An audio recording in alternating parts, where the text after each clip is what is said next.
אוקיי. ויש אור אדום. אבא, אתה מכיר את משה יצחקי? אני הבן של משה יצחקי. משה יצחקי. מי זה? זה הבן של...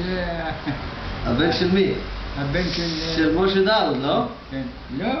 איפה הוא גר? גר בשכונה ברחוב גדליה. הוא גר שם בשכונה.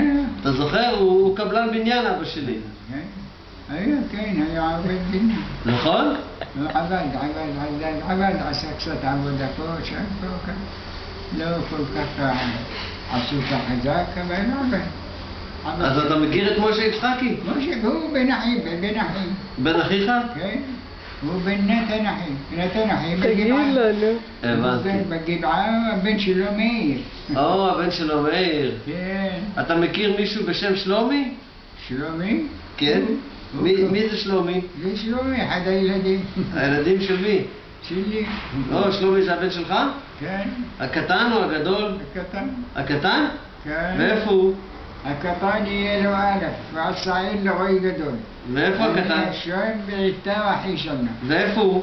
הקטן רואה את עצמו שהוא היה שהצוואר שלו מתרומם פה, ימין ושמאל. אבל איפה הוא נמצא, הילד הקטן שלומי? הוא היה פה בגבעה. בגבעה הוא היה? כן. הוא היה בחוץ לארץ? פה, היה בחוץ לארץ. הוא עוד גר בחוץ לארץ? אני חושב חזרתי. חזר כבר? אני... אל תעשה יותר מדקה. עוד דקה ומשהו. לא, חושב בערך.